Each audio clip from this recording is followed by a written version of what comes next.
The Parsha illuminated for Parshas Beshalach. Beshalach is a jam-packed Parsha. Of course, the centerpiece is the splitting of the sea and the singing of the song of the sea, Az Yashir.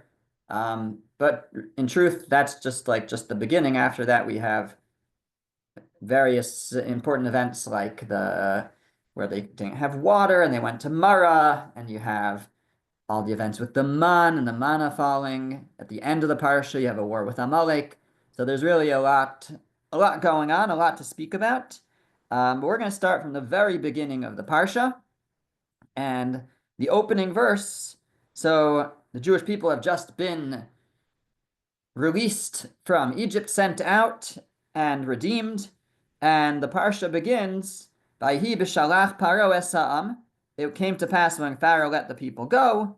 Okay, the first verse describes that God didn't want them to go near the land of the Plishtim, of the Philistines. They might have to go to war against them, and then the Jewish people might want to turn back and go back to Egypt. And then in the second verse on the page, it's verse 18. We're in chapter 13, Parak Yud Pasuk Yud Ches, verse 18. It says, Vayasev Elokim es ha'am derech hamidbar yamsuf. So God led the people around by way of the desert to the Red Sea. And then it says, and this is the word I'm going to focus on for the next few minutes, it says, Vachamushim alu v'nei Yisrael mi'eretz Mitzrayim. That the Jewish people went out of Egypt chamushim. They went out chamushim. Now, what does chamushim mean? I'm so glad you asked. So Rashi says that chamushim means mizuyanim. Ein chamushim ela mizuyanim. Chamushim means armed. And he brings a couple of examples of where we find this. Chamushim means armed. They left armed. Why does the word chamushim mean armed? I'm not sure. Maybe because, again, the word chamushim relates to the word chamesh, 5, as we'll see in the other interpretations. So maybe like armed with your hands, and somehow expresses armed. That's what it means. That's what Rashi says. That's the simple translation of the word chamushim. It means armed. It's important to realize that they were armed because at the end of the parsha, like I said, they actually fight against Amalek. Well, where did they get their weapons from? The answer is they brought weapons with them out of Egypt. They came out of Egypt armed. That's the simple explanation. Rashi continues and he says, Davar acher, another interpretation. Chamushim means mechumashim, meaning divided by 5, or 1/5. Echad michamisha yatsu, only 1/5 of the Jewish population left Egypt. Ve'arba'as hachalakim mesu b'shloshes yemei afela, and 4/5 of the Jewish people died during the 3 days of darkness. So this goes back to last week's parsha, during the plague of darkness. So the Midrash teaches us that not only was the purpose of the plague of darkness to punish the Egyptians, but it also served as a cover-up for God taking retribution against many of the Jewish people who weren't deserving to leave Egypt. Remember, the process of the Egyptian slavery was also a refinement, and we emerged a special nation. But those that cannot be a part of the future Jewish nation were not worthy enough, so they passed away in a plague during the plague of darkness. And it was done during darkness so that the Egyptians wouldn't really realize what was going on, and we could bury them before the Egyptians even realized, and this way it would spare us of disgracing embarrassment that we had to lose so many people. But that's what occurred in the plague of darkness. 4/5 of the Jewish populace died out, and that's what's being expressed over here, that chamushim, that 1/5 went out of Egypt. That's what the verse says. Chamushim alu b'nei Yisrael mi'eretz Mitzrayim. 1/5 left the land of Egypt. Now, it's a little bit of an interesting place to tell us that, if that's what it's trying to tell us. I understand, here we are, we've left Egypt, we're on our way, and the verse says we were armed. Okay, that has to do with our current state. But in terms of the numbers, it's not really the right place to tell us the numbers. The numbers were already described to us in last week's Parsha. It said that there were 600,000 men. So the numbers were already there. Why are we mentioning again the numbers? And specifically in this way, you should know that it was only 1/5 of the original population that went out. Now, so far we have two explanations for the word chamushim. We have that it means armed. They went out armed. We have it means 1/5. They went out as 1/5. If you look in the Targum Yonasan, the Targum Yonasan is an Aramaic translation attributed to the Tanaic sage Yonasan ben Uziel. Although the one there's different Targum Yonasan. There's one on Navi and one on the prophets and one on the Chumash. I think the one on the Chumash is understood that it's not necessarily really him. In any event, it's a very old translation, Aramaic translation from sometimes it's called a Targum Yerushalmi. It's called from the Tanaic period, and in that translation, I have it in the box. I didn't translate it, but it's in the first source, in the bottom box, the first source, Targum Yonasan. So Targum Yonasan renders these words chamushim. I underlined it and bolded it. V'kochad im chamisha taflin. Each person with 5 children left the land of Egypt. What does chamushim mean? It comes from the word chamesh, just like the interpretation of 1/5 took the word chamushim, understood it to have to do with 5, 1/5. So this also says chamushim means each one left with 5 babies or 5 children. That's what it means. Each left with 5 children. And that's a very perplexing idea because why? Where does number 5? First of all, where does that come from? We know that we're taught, the Midrash teaches us that during the time in Egypt, people were having 6 children at a time. There were many, many children born. That's how we were able to multiply by so many.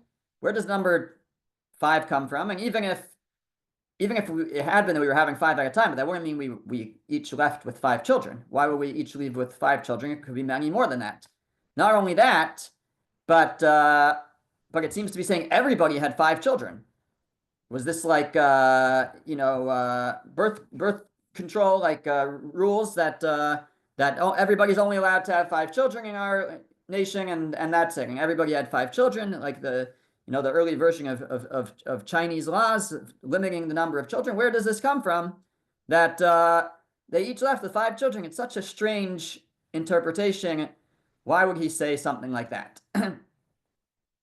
So that's the third explanation. A fourth explanation is found in another ancient Aramaic translation called the Targum Yerushalmi, which is just below that in the same box. And there, he also understands that it means armed, but he adds in a couple words. He says, Umezainin be'avda tava. They were armed, but it doesn't mean armed with weapons. They were armed with avda tava, which means good deeds. They left Egypt armed with good deeds. So that's also a little bit surprising. Were they that armed with good deeds? We read in the Pesach Seder from the prophet Yechezkel.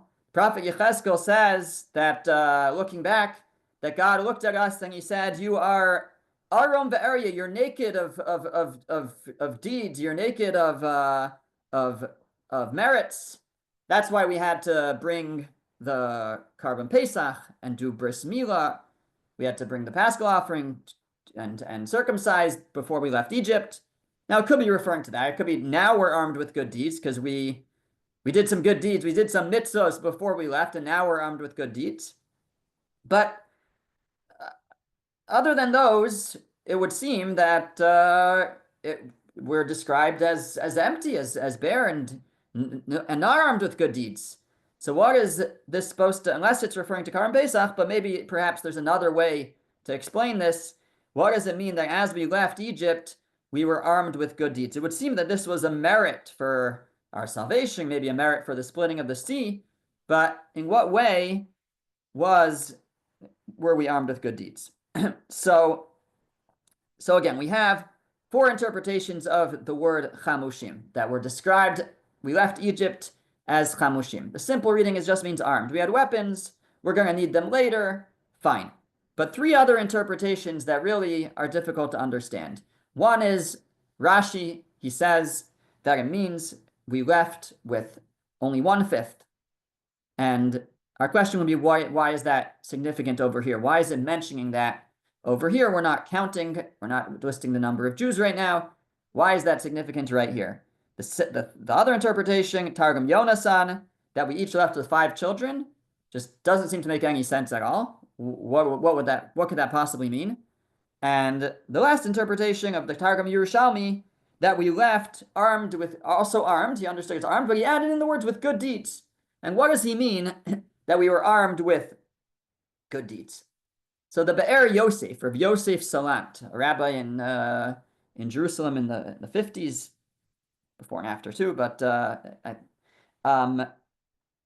has a beautiful explanation that brings it all together. He says that, like we mentioned, Rashi, the Midrash, that 4/5 of the Jewish people were not deserving to leave Egypt. They, again, we'll maybe mention a few reasons in a little while. Whatever it was, they were not deserving to leave. Now he says, but surely that would only be the adults, the parents, but their children, they can't be blamed, they can't be judged at this point when they're just children, whether they're deserving or not to leave the land of Egypt. So surely the children of all these people would still have been saved and brought out of Egypt, which would mean that you would have amongst the Jewish people that 4/5 of the parents were taken in the plague of darkness, and you have 4/5 of the nation without parents now, amongst the children. 4/5 of the nation will have no parents now, if the children were saved. So who took care of them? Who took care of those 4/5? The answer is the 1/5. The 1/5 of Jews who merited to leave, they adopted, took under their wings those other 4/5 of children, which would mean that besides for caring for their own children, each set of parents would be caring for 4 other families of children, for a total of 5 sets of children, their own and those of 4 others.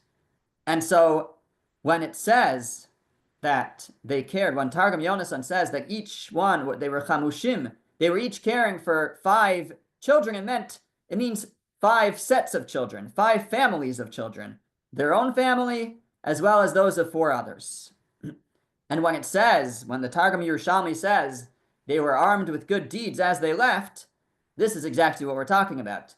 This amazing deed of taking under their wing, each family taking under their wing the children of 4 other families, that was the Avda Tava, that was the great mitzvah that they were armed with, that was a great merit for them as they left Egypt.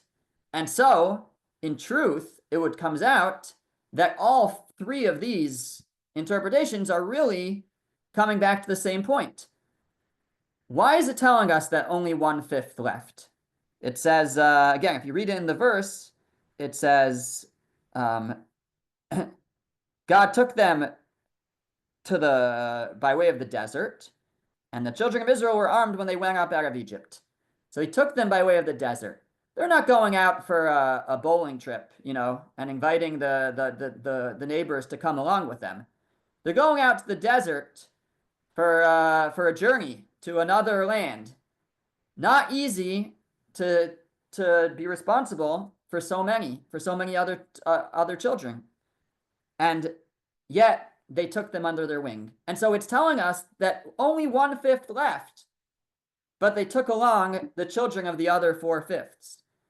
And that is why it's telling us this here. It's not telling us just a count, you should know only 1/5 left. It's telling you that even though they were going out to the desert, and only 1/5 were leaving, they took along the other families of children. And in the same vein, we can read it They went out chamushim, each with 5 children, meaning 5 families of children. And they went out chamushim ba'avdatava, armed with good deeds, armed with this tremendous act of chesed, of kindness that they did as they left Egypt and went out to the desert. And he suggests that maybe this could be an alternate reading of the verse in Yirmiyah, which chapter 3, which may be familiar to some. We read it as part of the Amidah, the Shemona Esrei on Rosh Hashanah. The verse says, Ko amar Hashem, so says Hashem, Zacharti lach chesed ne'urayach. I remember the chesed, the kindness that you did in your young days. Lech tech acharai bamidbar be'eretz lo zerua. You went after me in the desert, in a place that was not planted. And the simple understanding, most understand that to mean that the chesed, the kindness that we did, was in a certain way an act of kindness towards God, that we trusted in God, and we went out to the unknown, into the desert. We followed him into the desert, even though it was unknown, and it's an expression of the tremendous bitachon, the tremendous faith in God that we showed when we followed him into the desert. That's the simple reading. But the Be'er Yosef suggests, he actually says, somebody suggested to him that, based on his explanation, that you can understand it differently. Ko amar Hashem, so says Hashem, Zacharti la chesed nurayich. I remember the chesed that you did in your young days, not the chesed, not the kindness that you did for me by showing faith in me, but the kindness that you did for all those children, all those families, that you took care of their children. You went out into a desert with all of these children, not knowing what you were, how you would do it, how you would manage. But again, a little bit was faith in God, that he would take care of them, that he would help them, but each one caring for all those other children. So a tremendous act of chesed, and just a beautiful way to connect these 3 explanations of the word chamushim and really explain very difficult verse or explanation, especially the one that they had each 5 children. It's just perplexing. What could that possibly mean? But according to this, we have a beautiful explanation. Okay, so that's from the Be'er Yosef. Now, a little bit later in the Parsha, we are going to we're going to have the story of the manna falling, and there were specific instructions about not leaving it over, and the Torah tells us that there were those who left it over, and the Midrash tells us who were those people who left it over. It was Dasan and Aviram. Who are Dasan and Aviram? So Dasan and Aviram really were only actually introduced to them by name in Parshas Korach, when they joined the rebellion of Korach, and they are swallowed up in the pit along with Korach. But the Midrash tells us that we've already encountered them a number of times, and we continue to encounter them. And the first time is actually when Moshe is just coming out of Pharaoh's palace as a young man, and he sees he sees after, on the second day, he sees 2 Jews fighting. Who are those Jews fighting? They're Dasan and Aviram. And he says, why are you fighting? And they basically report him to Pharaoh for killing an Egyptian. So they are already making trouble for Moshe in Egypt. They are complaining. They're leading the complaints against Moshe when things aren't working out at first in Egypt. And some actually understand in this week's Parsha, when they get to the Yam Suf, when they get to the Red Sea, and there's a sea in front of them, and Egyptians bearing down on them, and there's people who declared, did you bring us out for nothing?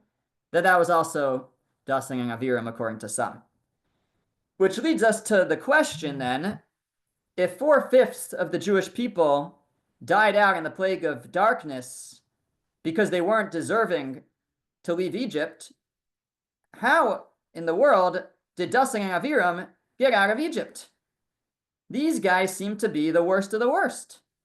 And so how come they didn't die out in the plague of darkness?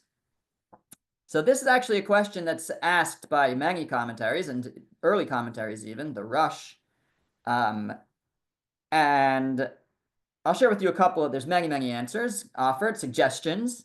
I'll share with you a few of the suggestions. So one suggestion is offered by the Maharil Diskin, Rabbi Yeshua Leib Diskin, and he says that they were saved because they had a merit to protect them, and that was that they themselves were some of the we know there were Jewish officers that the Egyptians appointed over groups of Jewish slaves, and that those officers did not whip their Jewish, counter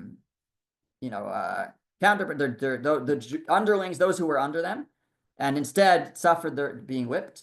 And he suggests, or maybe it's based on Midrash, I assume, that they were some of those shotrim. They were amongst those officers, and they had a tremendous merit going for them. As bad as they were in some ways, but they had this great merit that they would not whip their Jewish brethren, instead took the whip themselves, and therefore that protected them through the plague of darkness, and eventually, when they got involved in Korach's rebellion, so that was something that there was no standing for, and there they suffered, the death of falling into the pit. But that was a merit that protected them up until that point, and that's why they made it through. Another suggestion is quoted in a work called Mikdash HaLevi that no, on the contrary, they were so bad that God didn't want them to die in this respectable way in the plague of darkness when nobody saw and you just got buried, and it wasn't there was no demonstration of the wickedness. God wanted them to die in a public way, that would be a great demonstration, and that's what happened when they ultimately were swallowed by the pit of Korach, they and their families and their possessions. And so the reason they were saved was just to basically that they should suffer a greater punishment. But there's another approach offered, which ties back to some of the things we mentioned last week, which I wanted to bring up. Also, just as an aside, I'll share, there's a really fascinating, we already met one very fascinating explanation of Targum Yonasan in this week's Parsha on the word chamushim. I will share with you another just mind-blowing idea that the Targum Yonasan says in this Parsha, and then we'll continue to talk about dusting and aviram. If you look on the sources at the next box, so the first page, chapter 14, Parak Yadalid. So God, this is right after this. This is still before the splitting of the sea. By Daber Hashem Moshe Lemor, still basically the beginning of the parsha. God spoke to Moshe, saying, "Daber al bnei Yisrael, speak to bnei Yisrael, v'yashuvu v'yachanu lifnei piachiros." So they should turn back and encamp in front of piachiros. Okay, he tells them where they should encamp. Look at verse number 3. V'amar Paro lifnei Yisrael. So God is speaking to Moshe. He says, Paro said, Livnei Yisrael, which, if you look in the translation in the English that I gave you, it says, and Paro will say about the children of Israel, Nebuchim heim ba'aretz. They are trapped in the land, Sagar lehem hamidbar, the desert is closed in upon them. In other words, we mentioned last week, right, that Pharaoh was kind of tempted to chase after them.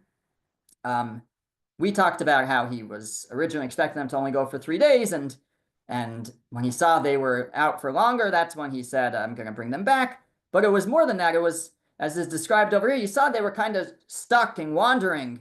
So he saw an opportunity to bring them back. Had they just gone and they were gone, then he wouldn't have chased after them. But here they seem to be lost. They were nivuchim, they were lost.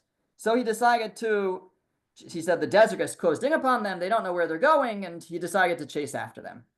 Now, what does this mean when it says, V'amar Paro livnei Yisrael? And Paro said, livnei Yisrael. So livnei Yisrael usually means to bnei Yisrael. He said to bnei Yisrael. But he's at home in his palace. He's not talking to Bnei Israel. He's not talking to the Jews. So what does that mean? So Rashi says, Al Bnei Israel, about concerning the Jewish people. And that's how the translation here, which comes from Chabad, it's based on Rashi, it comes from Chabad.org, I mean. So it's based on Rashi. And Pharaoh will say about the children of Israel. Pharaoh will say about the children of Israel. And sometimes, I guess, to could mean li, could mean about. And that's how we have to interpret that verse. There seems to be no other way to interpret it. What does it mean? And Pharaoh said to the children of Israel, they're not there. They're in the desert. So who's he talking to? But the Targum Yonasan says, well, it sounds like he's talking to some Jews. Who's he talking to? Says the Targum Yonasan, it's the top box of the second page. Targum Yonasan, Vayamer Paro lidasan v'la'aviram b'nei Yisrael demishtairin b'mitzrayim. And he said to Pharaoh, and Pharaoh said to Bnei Yisrael, to Dasan and Aviram, who remained in Egypt. That's who he's talking to. He's talking to Dasan and Aviram, for they remained in Egypt. He said, they're lost. I guess I should chase after them. What a fascinating thought. They didn't go out with everybody else. So how do we encounter them later in the story? So the commentaries say, I think it may even be sourced in I think there's different ways that it's said, but they followed Paro when he gave chase, and they somehow rejoined the Jewish people and crossed the sea with them. So they mixed themselves back in, but they actually decided they're not going. We're not leaving with you. We're not leaving with you. And they stayed back, and then they decided to change their minds. But maybe when they saw the splitting of the sea, they ran ahead to join in. In fact, in some interpretations of the Midrash, and this isn't well sourced, but there are those who say that they missed it. They missed the splitting of the sea. They watched the Egyptians drown. They were stuck on the other side. And then the sea split again for them. They had their own Kriyas Yamsuf. They had their own splitting of the sea. There are those who quote that. Doesn't seem to have a strong early source, but that's what they say. But the other way to understand it is they followed Paro back out, and they remingled back in with the Jewish people. Robert. Yeah, actually, they might not have had to have a splitting of their own, because at least some Midrash says that when the Jews went through the Red Sea, they actually circled around and came back on the same side of it. That's true. So then Datan and Aviram could have just waited till the Egyptians were drowned and then come over and joined the Jews. That's a good point. That's a very good point, right? So just to explain what you said, so some understandings of what happened is that the path through the sea wasn't across the sea. It was just in a semicircle back to another point on the same side, and further down the shore. So and the Egyptians followed them in and got drowned. So according to that, they wouldn't have had to go through the sea. They could have just gone down the shore, however far down it was. Here, okay, but accepting this idea that they remained in Egypt, why on earth why would they remain in Egypt? So the answer may be, this is suggested by Rav Moshe Sternbach in Tam Vadas. Others say similar ideas, that Dasan and Aviram were wicked in certain ways, but where was it coming from? It was really coming from not a rejection of God and not a lack of faith in God, but a rejection of Moshe. They didn't believe Moshe. And already from the start, the way some say it is, right at the outset, if we understand that it was Moshe, it was Dasan and Aviram who were the two Jews who were fighting when Moshe comes out, from Pharaoh's palace in the beginning of Shemos, right? After the first day he came out, he saw an Egyptian beating a Jew, he killed the Egyptian. The second day he came out, he saw two Jews fighting, and he said, "Why are you fighting?" And they said, "Well, are you going to kill us like you killed that Egyptian?" And they report him. And again, the Torah doesn't tell us what that was. The Midrash says that was Dasing and Aviram. But what they say to Moshe is, "Who appointed you in charge of us?"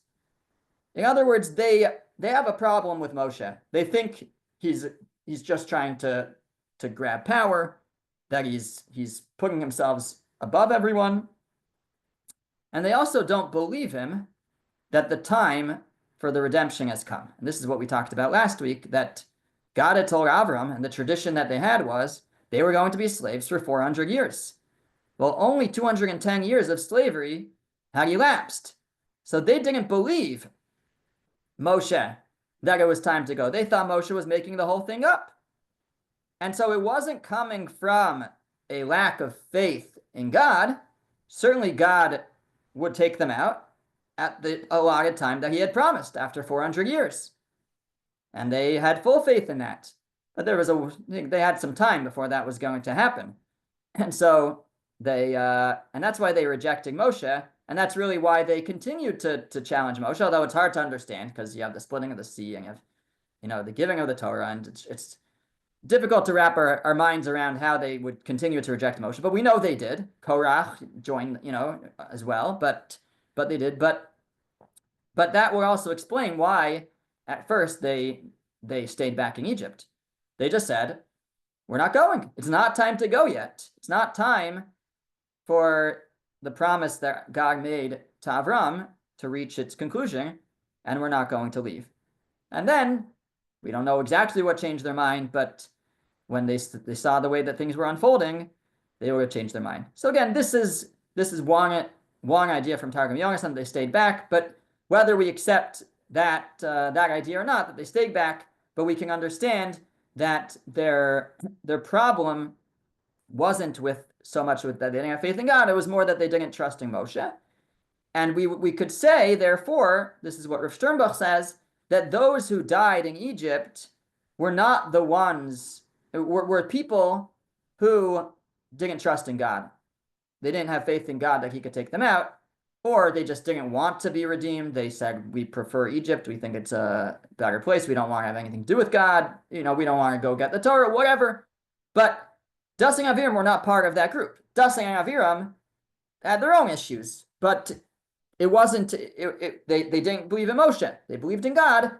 That type was spared through the plague of darkness, and that's why they continued to be amongst the Jewish people even afterwards. So just to summarize that point, why did if the wicked of the Jewish people died out in Egypt, why are Dasing and Aviram still around?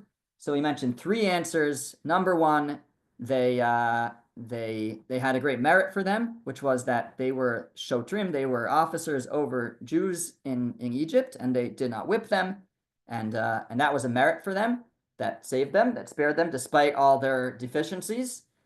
Number two, they were terrible. They were even worse than everybody else, and they didn't deserve a pleasant death like those who died in the plague of darkness, and therefore they were spared at that time to experience the later punishment of falling into the pit. And number three is that, yes, they had their issues, but those who died in the plague of darkness were those who doubted God or didn't want to have a relationship with God or didn't want to be redeemed from Egypt. They were happy to be redeemed. They just didn't think it was time yet. And they thought that Moshe was making this up, and they didn't trust him, and that's why they were spared, because that was those who were killed during darkness were those who didn't trust in God or didn't want a relationship with God. Okay. One final idea to share with you, which I just actually came across this whole topic for the first time this year. It's very fascinating. And I want to take you a little bit ahead in chapter 14 to verse number 27. It's on the source sheet. And this is after the Jewish people have crossed the sea and the Egyptians have entered the sea. The verse says, So Moshe stretched out his hand over the sea. Vayet Moshe Sido al Hayam, Vayashav Hayam lifnos boker le'esano. And toward the morning, the sea returned to its strength. So as the Egyptians were fleeing toward it, and the Lord stirred the Egyptians into the sea. Okay, so this is describing the sea coming back down upon the Egyptians. Now, the way that the Torah says it is, Vayashav hayam lifnos boker le'esano. The sea returned toward the morning to its strength. Le'esano, if you've heard the name Eitan, Eitan means strength. And that's this word. Esano means its strength. The sea returned to its strength. But the Midrash has a very interesting midrashic interpretation of the word le'etano, and that's in the following box. It's back in Bereshis Rabbah, relates to the creation of the world. And the Midrash says like this, Amar Rabbi Yochanan, Tinayin hisna kadosh baruch hu im hayam. That God set a condition, stipulated a condition with the sea, sheyehei nikra lifnei Yisrael, that it should split for the Jewish people. Hadau d'chsiv, that's the meaning of the verse, vayashav hayam le'esano, that it returned le'esano. Esano, the Midrash says, is litinao, to its condition. Shehisna imo, that God conditioned with it. In other words, the Midrash is teaching us that there's an allusion here to an idea that God made a condition with the sea. When God created the waters and separated them, and God was creating the world, he made a condition with the sea that it will split for the Jewish people, and then I'll put you back the way you were. Okay, you agree to split, and I'll make sure to put you back together again afterwards. That's what the Midrash says regarding this. And then it goes on and it says that Rabbi Yirmiyah ben Elazar said it's not only with the sea alone that the Holy One blessed be stipulated, but with everything that was created during the 6 days of creation. That is what is written. My hand stretched the heavens and commanded all their hosts. Right from when my hand stretched the heavens, I commanded all their host, meaning I commanded the sea that it should split before Israel. I commanded the heavens and the earth that they should be silent before Moshe, as it is stated. I think I skipped something out there. Oh, I messed up the English over here, but that's why it's so long, because I repeated it. Okay, so then later it says I commanded the sun and the moon that they should stand still before Joshua, as they say, its sun stands still at Givon, and moon in the valley of Ayalon. So all these different miracles that happened, the sun stood still for Yehoshua. All these miracles, the Midrash says, God conditioned creation that those would happen. So God put in a certain natural order, but he also conditioned that he would bring about these miracles later, and the sea would go against its natural order and split, and the sun would stand still. Fine, that's the Midrash. The Rambam has a fascinating understanding of this Midrash. Maimonides understood that what the sages were saying over here is that God put it into nature that the sea would split. God put it into the nature of the sea that it would eventually split. God put into the nature of the sun that it would stand still for Yehoshua.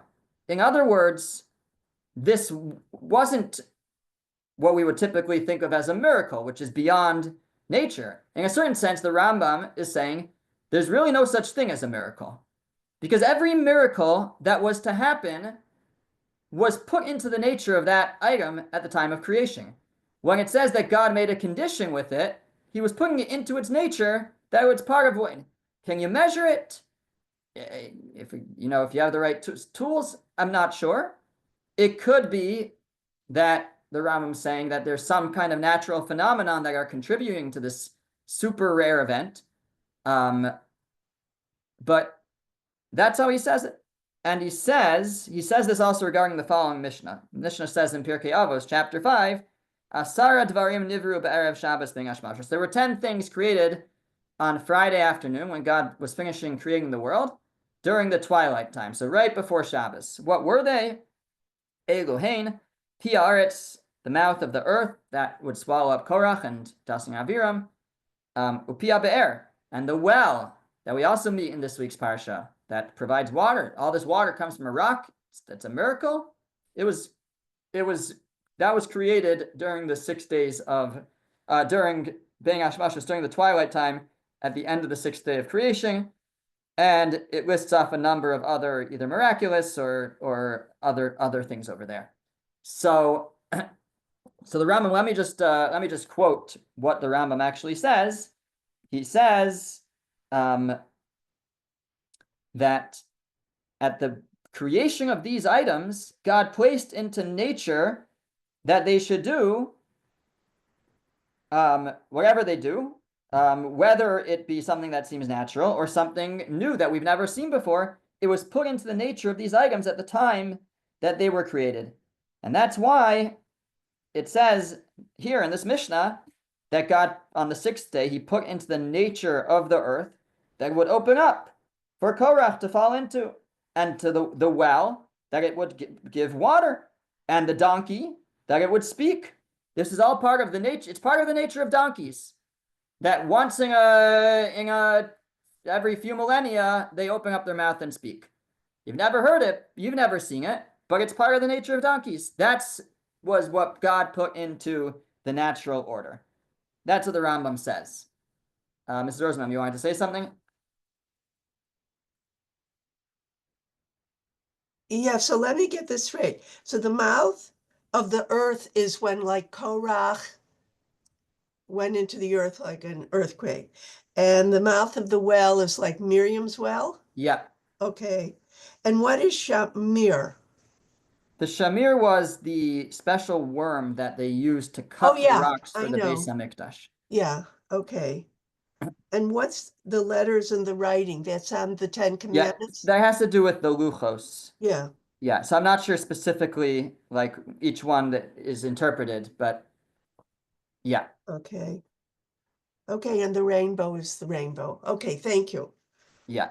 Okay, now not everybody accepts this position of the Rambam. It's very fascinating to think about it that way. But it's not the only way to read these midrashim and this Mishnah, and there are other ways. Chaim Miriam, do you want to say something first? Yes, just the point that you just made, Rabbi, that it was put into the nature of those things. That kind of makes sense to me because he says that when the sea split, all the waters in the other part of the world also did the same thing. Very good. So there is a midrash like then, that. Very good. And yeah, I think that would fit with this. I don't know if you have to say that because the nature could be that it can split sometimes in some places, but yeah, but that it could definitely fit in with this.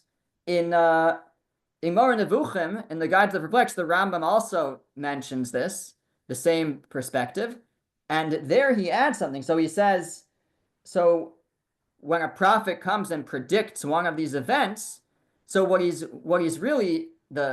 showing his prowess as a prophet is that he can tell exactly when it's going to happen, because it's natural for it to happen, but who knows when it's going to happen? So comes along the prophet, and he's able to say exactly when it's going to happen, and that's what proves himself as a prophet. And everything, meaning God knows the future. We don't. It's hard for us to understand. This is the question, of understanding. We don't understand God's knowledge, but it's there. He knows what's going to happen, and he timed. It's not just that these things can do the things. It's when it's going to happen. Is all timed from the time of creation. It's going to happen in the year, whatever, 3,000, 200, whenever the split of the year is 3,328 or some 330, whatever it was. That's when it's going to happen. It's also built into creation. And it's just Moshe is the one who kind of brings it about, but it was going to happen either way, is what is is what would come out according to the Rambam. Robert, let me just give the other perspective, and then we'll come back to you. So to the other, there are many other ways that you could learn these statements of the sages. I'll just mention, so the Tosafos Yontif is comment of Yom Tov Lipnei Heller, commentary on the Mishnah. So he quotes the Rambam, he quotes Maimaris, and then he quotes the Meiri. And he says that the Meiri says that this was not the intent of the sages. They're not saying that this is all built into nature. All they're saying is that this was already God's will from when he created these things, which I think if we think about it more deeply, that's how we would have interpreted it on our own, or probably did. That when God says that I'm creating when God creates the sea, the water, and he does it on conditioning it will split. So what it's really saying is he already has in mind that it's going to split later. And it's not, against his will that it splits later. Obviously, he's the one who brings it about. But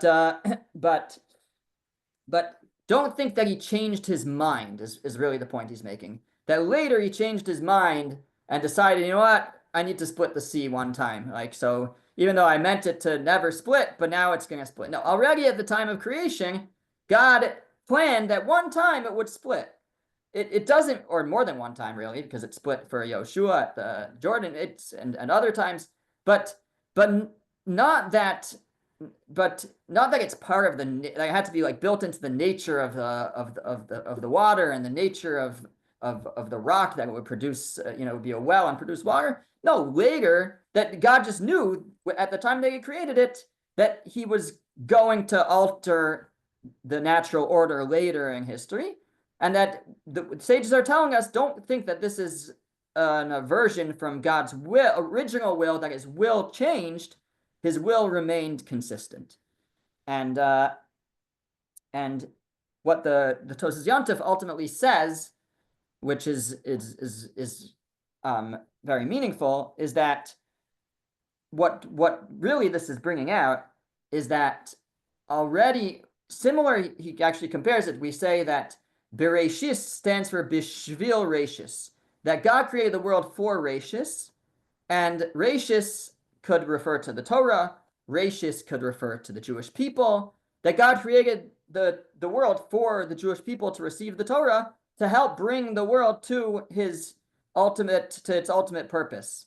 And all of these things were also created for that purpose. And so when God creates the water and has in mind that one day it's going to split for the Jewish people, what he's really saying is the purpose of water is to service my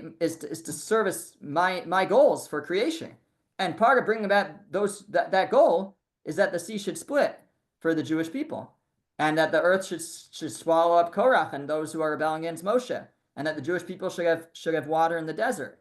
And so the idea, according to Tosafos Yontif, is that when we say that God either created these things in the 6 days of creation on the sixth day, or he conditioned the natural order that one day it's going to break from its natural order, the sea's going to split, the sun's going to stop, what he's really saying is all of these natural creations are all there in order to help bring about the ultimate purpose for the world, which is going to be brought about through the Jewish people and through the Torah. And that's why they are already planned. These moments, these important events are already planned at the time of creation. Okay, I'm going to pause there, and I can take any questions after.